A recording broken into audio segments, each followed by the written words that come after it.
For over a decade, on streets and in bars and in living rooms, from Rio to Reykjavik and everywhere in between, the debate has raged. Lionel Messi or Cristiano Ronaldo? Who is the greatest player in the world? The truth is, we've never seen a rivalry like this. Not in football, not in any of our major sports. But that debate might soon be over, and it might end without Messi or Ronaldo getting the trophy they so glaringly lack, the World Cup. To understand why it matters that two individuals haven't won a team trophy that's only up for grabs every 4 years, you have to know just how dominant Messi and Ronaldo have been. The winner is Cristiano Ronaldo. From 2008 through 2017, the Ballon d'Or, basically the sport's most valuable player award, has gone to either Ronaldo or Messi. 5 for Ronaldo, 5 for Messi, none for anyone else. It's not just Ballon d'Ors for Messi and Ronaldo. Messi is the all-time leading scorer in La Liga, in the Spanish Super Cup, in El Clásico. He's Barcelona's all-time leading scorer in goals in all competitions, in European competitions, in goals in a calendar year. He scored 613 overall, 100 in Champions League, 61 for Argentina, 48 in the Copa del Rey. In other words, he puts up numbers. So does Ronaldo, who is the all-time leader in Champions League goals and Real Madrid's all-time leader in La Liga goals. He scored 84 in the Premier League, 81 for Portugal, 653 goals overall. But it's not just about individual success for these two. Messi's teams have won 32 club trophies. Ronaldo's teams have won 27 club trophies. All of this makes the lack of a World Cup that much more striking. Sure, football is a team sport. It requires coaching, form, depth, and a healthy dose of timing and serendipity. But Messi and Ronaldo aren't from historically struggling football nations. So why haven't the two been able to lift soccer's most coveted prize? Let's start with Ronaldo. It was 2006 in Germany, and a 21-year-old Ronaldo helped Portugal to an unbeaten record in Group D. After a red card-filled 1-0 win over the Netherlands in the round of 16, Ronaldo had one of his finest World Cup moments, slotting home the winning penalty in a scoreless quarterfinal versus David Beckham's England. But Ronaldo and Portugal would go no further. The squad ran into Zinedine Zidane, Thierry Henry, and France, who won 1-0 and reached what became an infamous final versus Italy. Sadly for Ronaldo, that has been the peak of his World Cup career. In South Africa in 2010, Portugal managed just one victory, 7-0 versus North Korea, as they finished second behind Brazil in Group G. Despite taking a 19-match unbeaten run into the knockout stage and a perfect defensive record in the World Cup, Portugal ran into their Iberian Peninsula rivals, Spain, and their golden generation.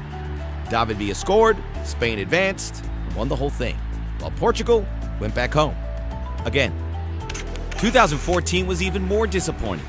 Portugal were stuck with another powerhouse in the group stage, this time eventual champion Germany, and they lost 4-0 in the opening match versus Die Mannschaft. Then it got worse.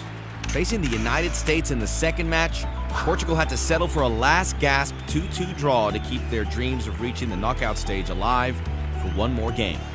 Then, despite Ronaldo's 80th minute winner versus Ghana in the final match, Portugal couldn't overturn USA's goal difference advantage.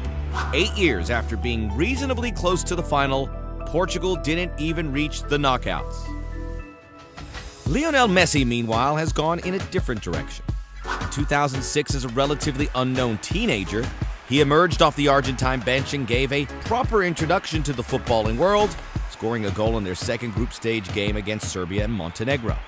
Messi came on again late in Argentina's 2-1 extra-time win over Mexico in the round of 16, but stayed on the bench as the Albicelestes were eliminated by Germany via penalties in the quarterfinals.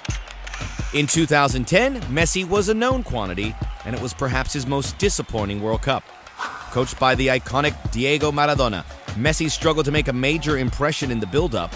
Even so, the squad was perfect in Group B, and hopes were high Messi would seize the moment in the knockout stage. He did it. After a 3-1 round of 16 win against Mexico, Messi's group fell well short in the quarterfinals, falling 4-0 again to Germany.